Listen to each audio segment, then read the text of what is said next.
1장입니다.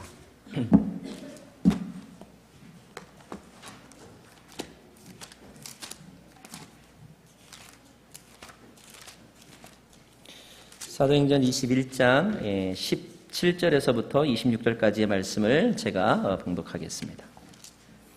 우리가 예루살렘에 도착하자 형제들이 따뜻하게 맞아 주었습니다. 이튿날 바울은 우리와 함께 야고보를 만나러 갔습니다. 모든 장로들도 거기 와 있었습니다.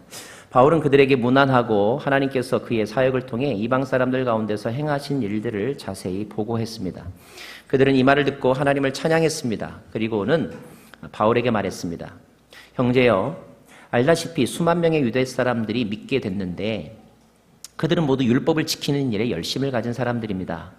그들은 당신이 이방 사람들 가운데서 살고 있는 모든 유대 사람들을 가르쳐 모세를 저버리고 자녀들에게 할례나 유다의 관습대로 살지 말라고 하는 줄 아는데, 그러니 어떻게 하면 좋겠습니까? 당신이 왔다는 소문을 분명 듣게 될 테니 우리가 일러주는 대로 하십시오.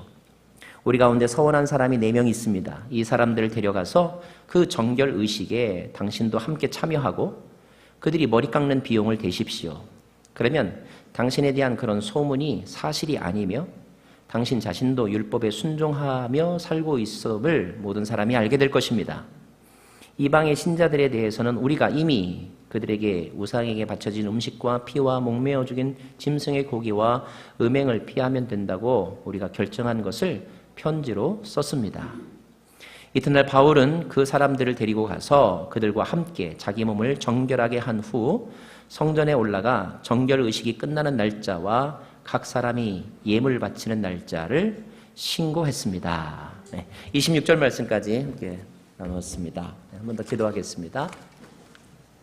주님 고맙습니다.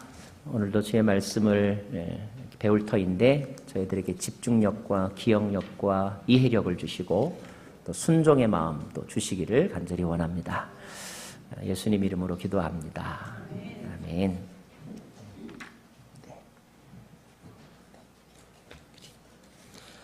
우리 멀리 우리 그레샴에서 오는 우리 김세윤 자매님 계신데 우리 친정 아버님이 오셔서 오늘 뒤에서 같이 예배하고 계십니다. 손주 보느라고 막 지금 너무 기분이 좋으신데 박수로 환영하겠습니다. 고맙습니다.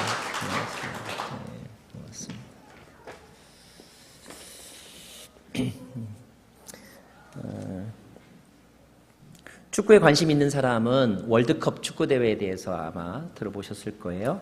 1970년에 FIFA 월드컵 대회가 멕시코에서 열렸습니다. 1970년에. 모든 국가들은 그 월드컵 본선에 나가는 것이 꿈이죠. 남미에 있는 여러 국가들도 본선에 진출하기 위해서 치열한 경쟁을 했습니다. 그 중에서 이제까지 한 번도 월드컵 본선에 나가보지 못했던 나라, 처음으로 이제 본선을 진출하고자 하는 그런 꿈을 가졌던 두 나라가 있었어요. 그 두 나라가 서로 이제 경기에서 맞붙었는데 그 한 나라가 엘살바도르라고 하는 나라이고 다른 나라는 온두라스라고 하는 나라입니다. 우리 중남미에 있는데요. 저렇게 엘살바도르와 온두라스는 이렇게 붙어 있는 인접한 그런 나라입니다. 자, 월드컵 본선이 이제 열리기 약 몇 개월 전, 1969년 6월에 1차전이 온두라스에서 열렸어요. 온두라스에서 열린 그 경기에서 온두라스 대표팀이 1대0으로 이겼습니다. 국민들은 너무 좋아했겠죠? 마치 한일전에서 승리한 우리처럼 너무너무 좋아했습니다. 반대로 엘살바도르 선수들은 너무 실망했겠죠? 그런데 그들은 실망만 한 것이 아니라 억울해하고 분노에 차 있었습니다. 왜 그랬을까?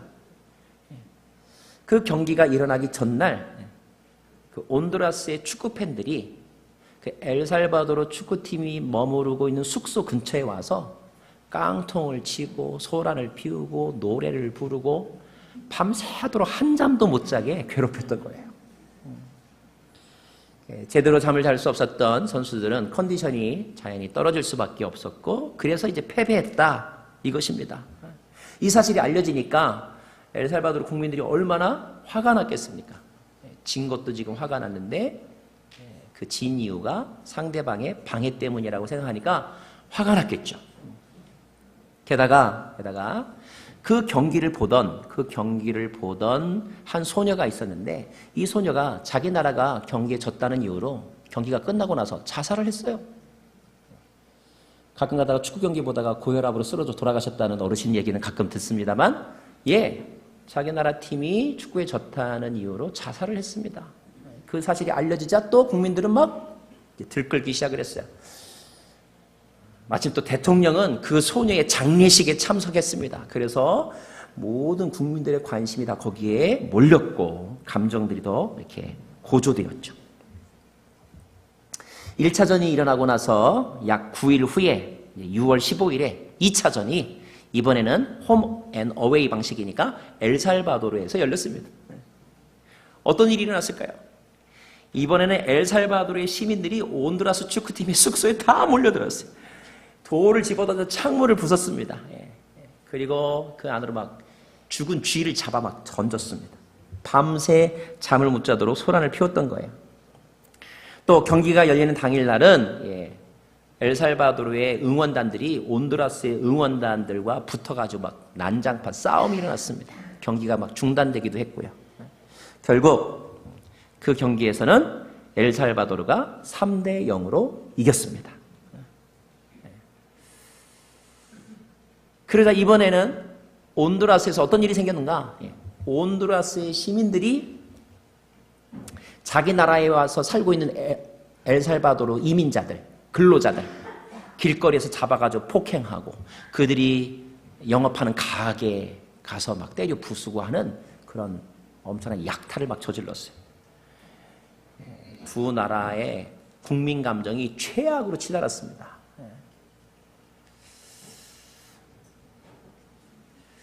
본선 티켓을 확정짓기 위해서 3차전을 할 수밖에 없었다고요. 그래서 3차전은 두 나라가 아닌 제3의 장소 멕시코에서 열렸습니다. 기록에 의하면 두 나라의 응원단의 숫자보다 거기를 경비하는 경찰들의 숫자가 더 많을 정도였다고 해요. 혹시나 모를 불상사 때문에. 경기는 거의 육박정 수준이었습니다. 반칙이 막 남발이 되었어요. 전후반을 다 뛰었는데 점수는 2대2. 할 수 없이 연장전에 들어가게 되었는데 연장전 12분 만에 한 선수가 골을 넣어서 승부를 결정지었습니다. 그 선수는 엘살바도르의 선수였어요. 엘살바도르가 본선 티켓을 확보한 것입니다. 와우! 그러나 그 결과가 나오자 온두라스에서 또 난리가 났어요. 온두라스의 사람들은 또 거리에 나와서 엘살바도르에서 온 사람들을 닥치는 대로 폭행하고 괴롭히는 일을 했습니다. 며칠이 어떤 일이 났었는가? 7월 14일 새벽 엘살바도르의 군대가 온두라스를 침입해 들어갔어요. 전쟁이 난 것입니다.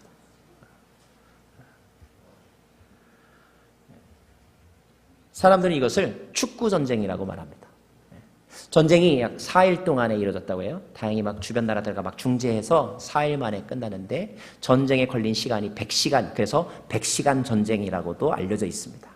100시간 전쟁. 근데 이 100시간 전쟁의 결과가 뭐냐? 2,000명의 사람들이 죽음을 당하고 17,000여 명의 부상자들이 생기고 15만 명의 이재민들이 생겼다는 거예요.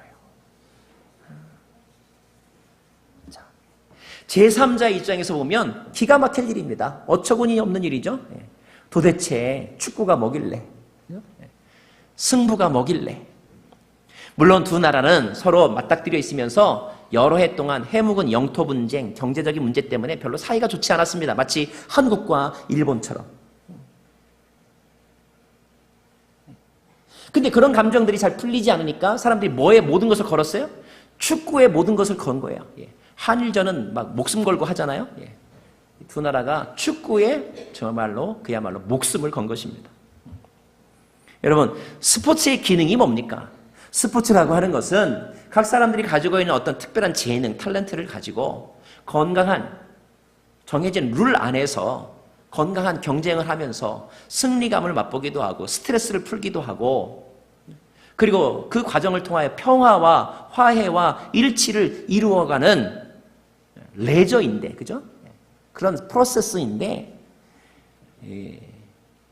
44년 전에 일어났던 그 축구는 두 나라를 전쟁으로 그리고 엄청난 인명의 피해와 재산상의 피해를 이렇게 낳게 만들었다는 거예요. 기가 막힌 일입니다. 아마 그때 그 당시의 사람들에게 축구는 축구일 뿐이야, 시합은 시합일 뿐이지, 이런 말이 들어오지 않았던 것 같아요. 가끔 인간들은 어떤 것에 자신의 모든 자존심과 에너지를 쏟아붓는 경향이 있습니다. 그 일에 목숨을 걸기도 하죠. 지난주 표현에 의하면 의미 있는 일에, 자기가 의미를 둔 일에 목숨을 걸기도 합니다. 문제는 그것이 과연 그럴 만한 가치가 있는 것이냐 하는 거예요. 여러분, 우리가 평생을 살아가면서 우리의 목숨까지 던져가면서 지켜야 될 가치가 과연 얼마나 있을까요? 몇 가지나 될까요?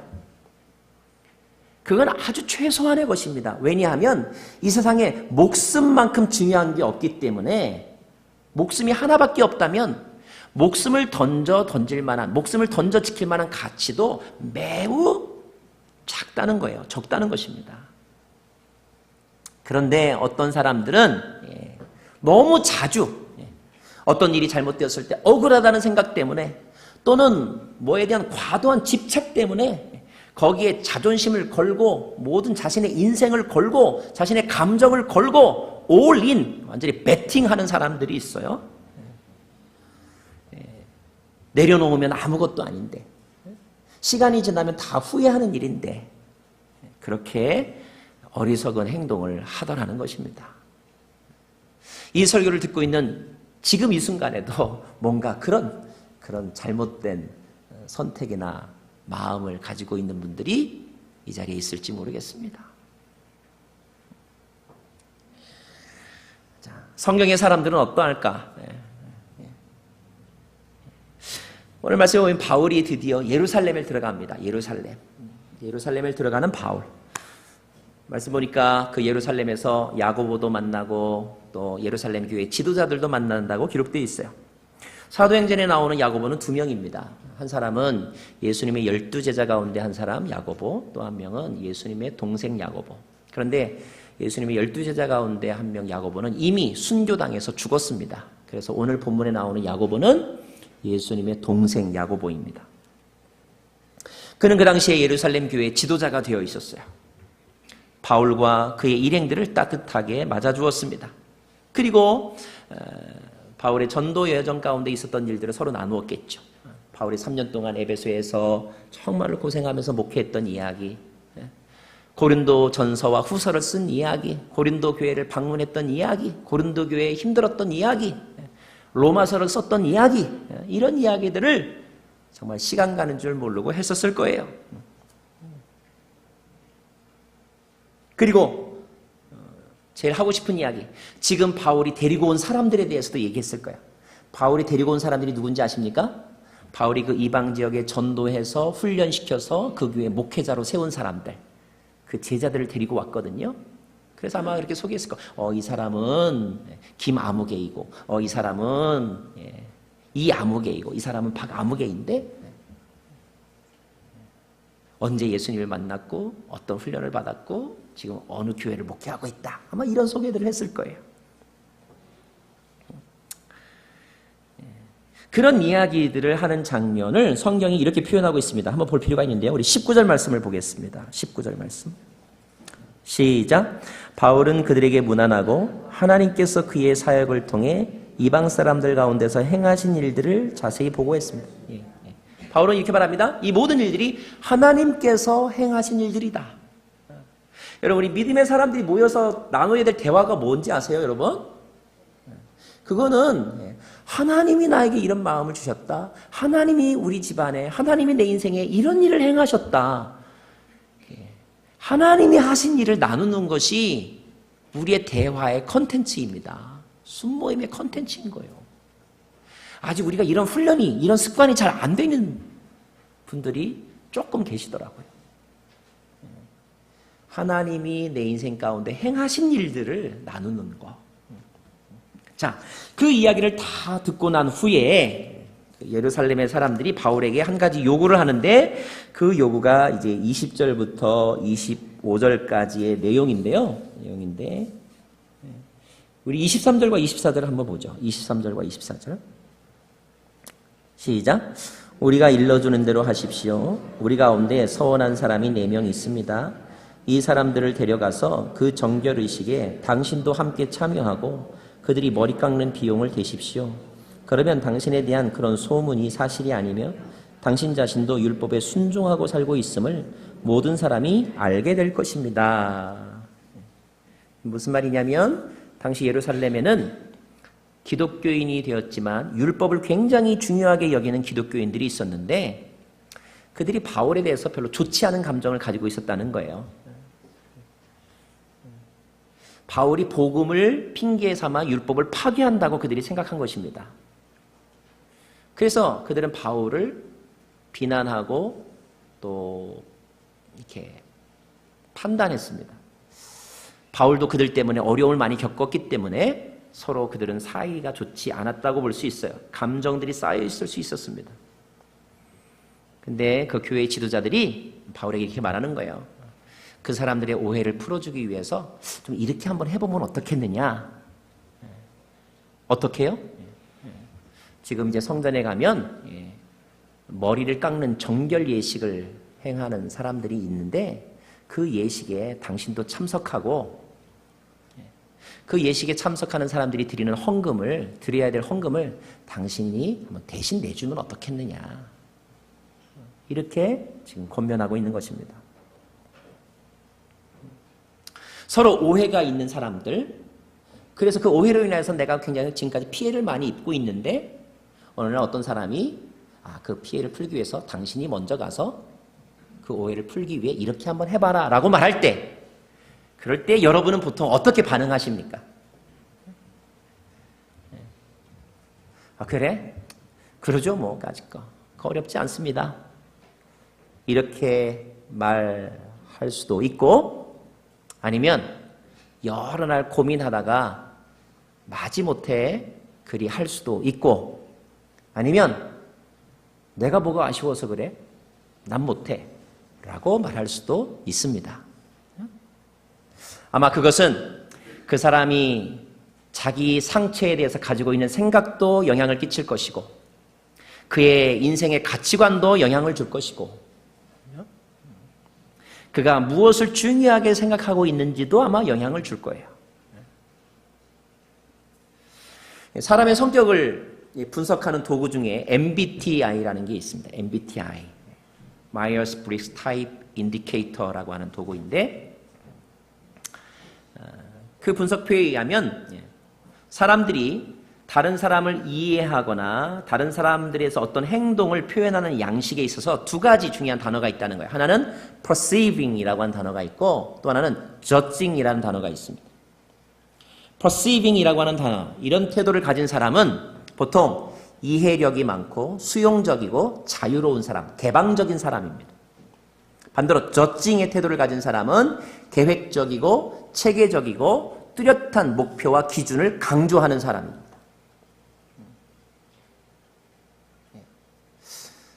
퍼시빙의 생각을 가지고 있는 그런 태도를 가지고 있는 사람은 자신의 생각을 이렇게 바꾸는 일이 비교적 좀 쉽습니다.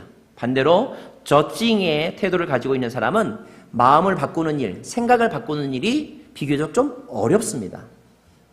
그러나 무엇이 더 좋다, 무엇이 더 나쁘다라고 말할 수 없어요.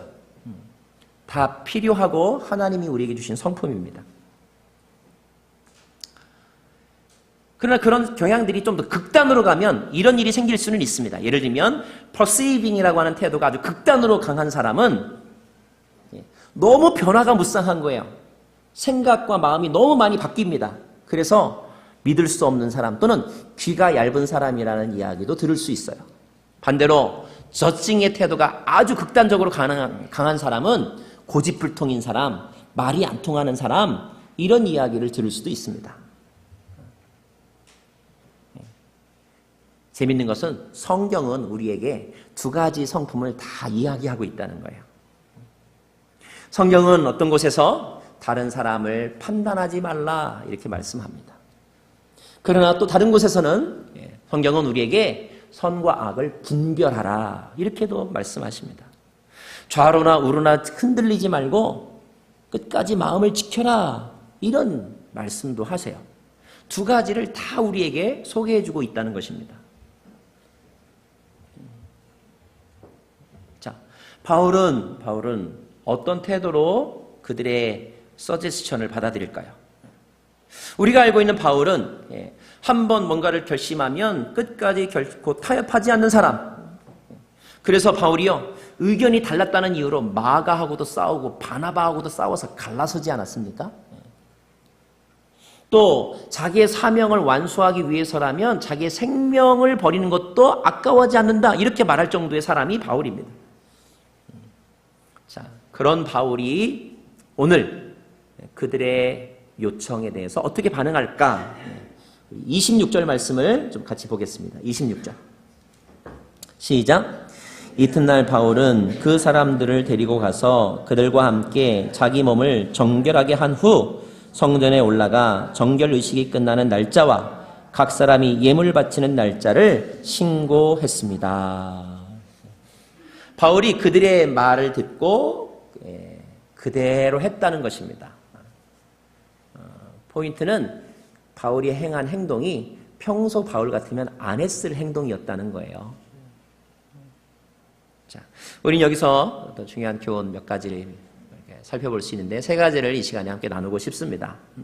첫째, 바울은 그가 목숨을 걸고 지켜야 할 일과 그렇지 않아도 될 일을 구별했다는 것이에요. 사람들이 왜 싸우는가? 그 싸움 가운데는요, 본질과 비본질을 구별하지 못하기 때문에 싸웁니다. 본질은 변하지 않는 것이고 끝까지 지켜야 하는 것이죠. 비본질적인 것은 있어도 되고 없어도 되는 것입니다. 그것은 상황과 시대에 따라 달라지는 거예요. 그런데 무엇이 본질이고 무엇이 비본질이냐에 대한 그 사람의 생각이 사람마다 차이가 있는 것입니다. 자, 성경 속에서 우리가 발견할 수 있는 정말로 본질은 뭘까요? 혹시 그것을 성경이 가르쳐주고 있지는 않을까요? 예수님의 그 행적을 보면 그런 힌트를 우리가 얻을 수 있습니다. 어느 날 예수님께 율법학자들이 찾아왔거든요. 율법학자 이렇게 묻습니다. 예수님, 수많은 계명이 있는데 10계명도 있고 613가지나 되는 계명도 있는데 이 계명 다 지켜야 됩니까? 다 중요합니까? 그 중에 제일 중요한 계명이 뭡니까? 이렇게 묻는 장면이 나옵니다. 그 질문에 대한 예수님의 답변이 마가복음 12장 28절부터 나와 있거든요.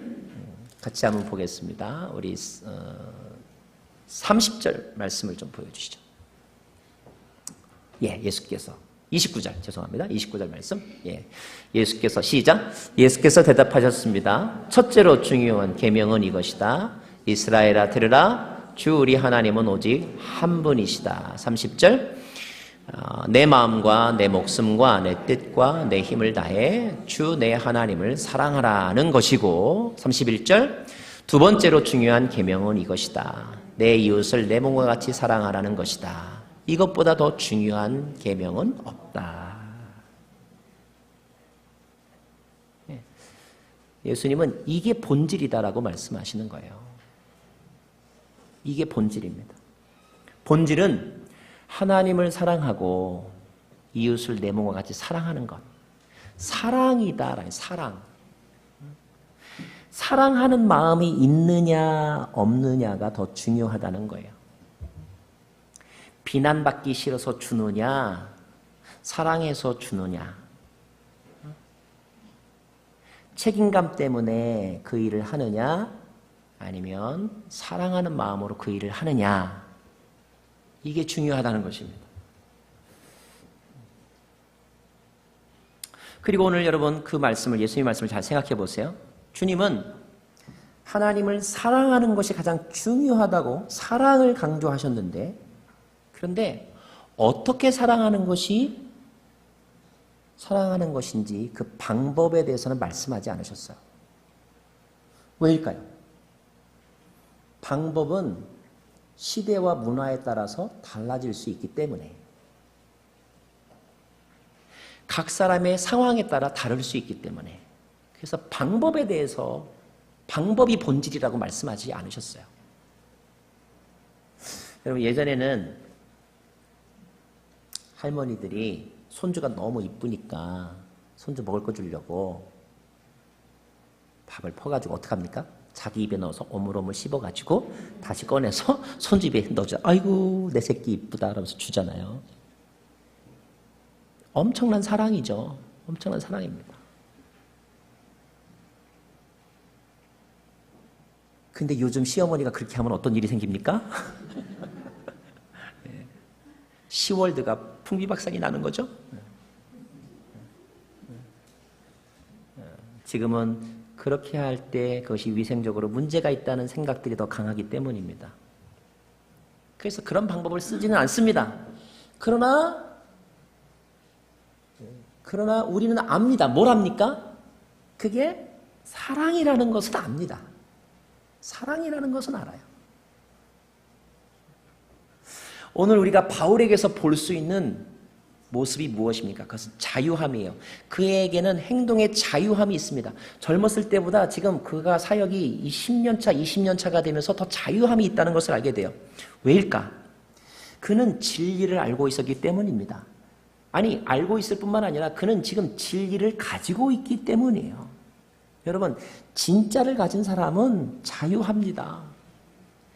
짝퉁 핸드백을 가지고 있는 사람이 남의 평가에 예민한 거지, 진짜 명품을 가지고 다니는 사람은 남들이 해주는 말에 별로 그렇게 신경 쓰지 않습니다. 다른 사람의 반응에 흥분하지 않습니다. 끌려다니는 인생 살지 않습니다.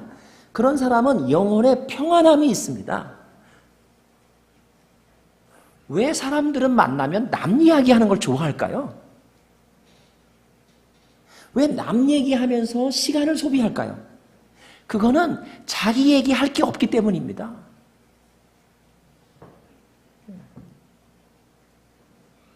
자기가 경험한, 자기가 깨달은, 자기가 내놓을 진리가 없기 때문에 그런 거예요.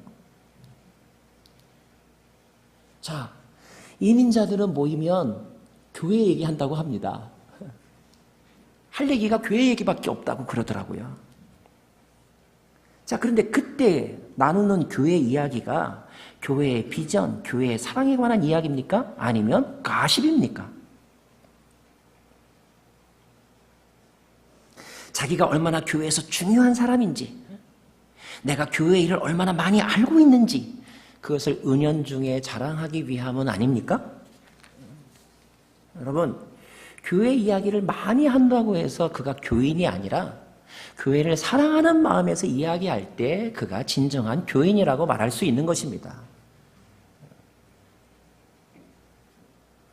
오늘 바울이 이런 행동을 하는 그 과정을 가만히 살펴보면 그 예루살렘 교회 지도자들과 바울 사이에 사랑이 있다는 것을 알게 됩니다. 사랑이 있어요. 예루살렘 교회 지도자들이 바울을 따뜻하게 맞이해 준다는 표현이 있습니다. 바울을 형제여라고 말합니다. 그리고 바울이 겪고 있는 이 어려운 오해를 풀어주기 위해서 바울을 돕고자 하는 마음에서 어드바이스를 한 것입니다. 책망하기 위해서 한 말이 아닙니다. 바울도 그들의 충고를 듣기로 하는데 그것은 교회를 사랑하는 마음에서였습니다. 여러분, 우리는 이렇게 기도해야 합니다. 하나님, 내가 정말로 인생에서 무엇이 중요한지를 분별하게 해주십시오. 그리고 사랑의 마음을 잃지 않게 해주십시오. 천사의 말을 해도 사랑이 없으면 울리는 꽹과리라고 하지 않았습니까? 사랑의 마음을 잃지 않게 해주십시오. 이렇게 기도해야 하는 것이죠. 두 번째, 바울은 선교의 걸림돌이 되지 않기를 애썼습니다. 그는 다른 사람에게 시험거리가 된다면 그가 아무리 중요하게 여기는 일도 하지 않을 수 있다고 말했던 사람입니다. 자, 목사가 골프를 해도 되는가 안 되는가 아마 의견이 나누어질 거예요. 저는 골프를 치려고 필드에 나가본 적도 없고요. 그렇다고 제가 골프 치는 목사님들을 비난해 본 적도 없습니다. 그래도 굳이 저한테 묻는다면 저는 그냥 이렇게 말할 거예요. 미국에서면 좀 쳐도 될 것 같고요. 한국에 가면 안 치는 게 좋을 것 같습니다. 이게 제 대답입니다. 왜냐하면 그 컨텍스트가 그것을 다 이해하지 못하면, 믿음이 연약한 사람들에게 걸림돌이 된다면 그거 안 해도 된다는 거죠. 바울의 행동의 기준은 복음을 전하는 것에 도움이 되는가 안 되는가였습니다. 심지어 그는 빌립보서에서 이렇게 말합니다. 빌립보서 1장 18절 말씀을 같이 읽어볼까요? 1장 18절 말씀 시작. 그렇지만 어떻습니까? 가식으로 하든 진실로 하든 전파되는 것은 그리스도니 나는 이것으로 인해 기뻐하고 또 기뻐할 것입니다. 그리스도가 전파되는 것이 더 중요하다, 이런 말입니다. 고린도전서 9장 20절에도 보면 유대 사람들에게 내가 유대 사람처럼 된 것은 유대 사람을 얻기 위해서입니다. 나 자신이 율법 아래 있지는 않지만, 그러나 율법 아래 있는 사람들에게 내가 율법 아래 있는 사람처럼 된 것은 그들을 얻고자 함입니다 라고 이렇게 말을 합니다. 우리의 행동이 하나님의 영광을 가리는 것이 되고 그로 인해 전도의 문을 막는 것이 된다면 그것을 하지 않을 수 있어야 한다는 거죠. 세 번째로 바울은 평화를 위해서였습니다. 그는 예루살렘의 교인들과 잘 지내기를 원했습니다. 그들과 오해를 풀고 싶었어요. 왜일까요? 억울해서? 여러분, 억울하기로 치면 바울이요, 할 말 다 못하고 끝까지 참은 일이 엄청나게 많습니다. 억울해서가 아니었습니다. 그는 예루살렘에 있는 교인들, 그들도 교인이니까. 여러분, 장로 교인, 감리 교인, 순복음 교인, 장로, 감리교, 순복음이라고 하는 앞에 있는 수식어는 다르지만 교인은 같은 단어잖아요. 같은 교인이니까 평화의 관계를 회복하고 함께 주님의 교회를 위해 일하고 싶었던 것입니다. 우리가 출석하는 교회가 다르다고 어제까지 친구였다가 오늘부터 마트에서 만나도 이렇게 엇갈려가는 사람들이 가끔 있습니다. 아마 그것은 그만큼 그 전에 기대를 많이 하고 사랑했기 때문인 것도 있더라고요.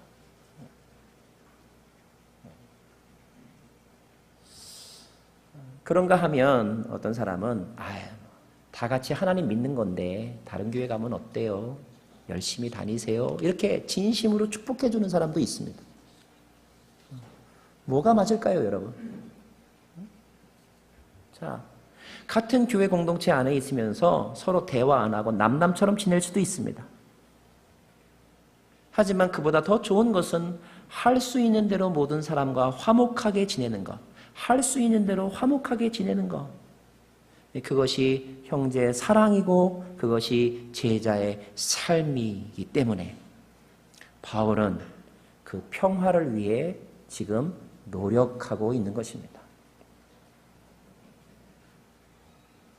자, 말씀을 마무리할까요? 축구 때문에 전쟁에 나서 수많은 사람이 죽었다는 이야기를 들으면 여러분이 어이없는 웃음을 지은 것처럼 참 어리석은 행동입니다. 그런데 그런 어리석은 일이 지금 우리의 삶에서도 일어날 수 있다는 거예요. 사람들은 대개 어떤 원리를 가지고 싸우지는 않습니다. 대개 방법 가지고 싸우더라고요.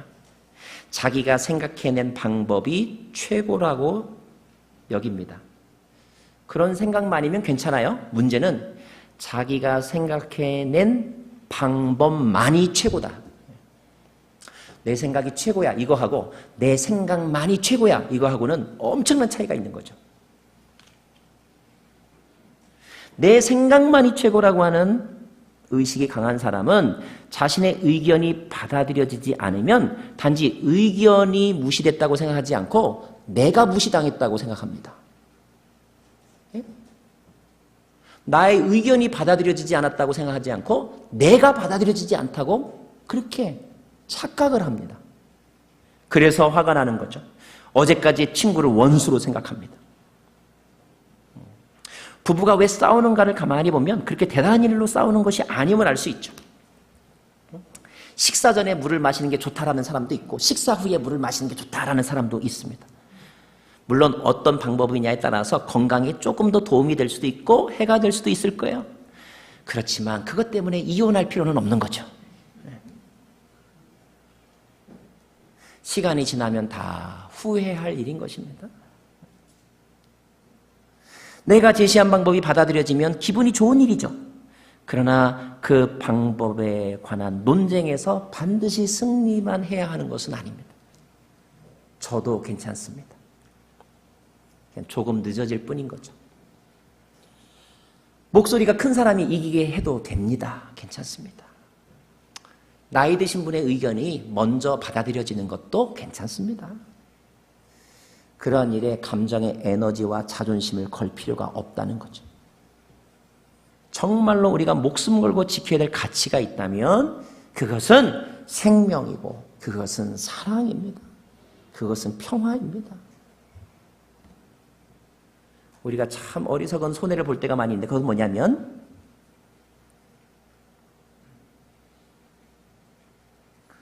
뭘 잘해보겠다고 하는 마음으로 논쟁을 하다가 나중에 사랑하는 마음 자체를 빼앗기고 있다는 거예요. 저는 여러분들이 교회에 대해서 막 이야기를 하고 나면 이야기하는 동안에 막 시간 가는 줄 모르잖아요. 그죠? 30분 금방 갑니다. 2시간도 금방 가요. 뭔가를 했다는 뿌듯함이 막 있습니다. 근데 그게 중요한 게 아니고 그 대화를 끝나고 집으로 돌아갈 때 교회를 더 사랑하는 마음이 남았는가? 에휴, 가지 말아야지. 이런 마음이 남았는가?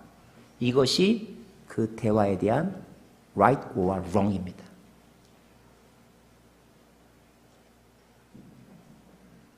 부부간에 어떤 논쟁을 가지고 싸우고 난 다음에 그래도 내가 내 남편 더 사랑해야지. 이게 남으면 더 싸워도 되는 거고요. 그 방법론 가지고 진지하게 토론을 했는데 토론에 막 지쳐버려가지고 끝나고 나니까 살 힘조차 없다. 그러면 그런 토론을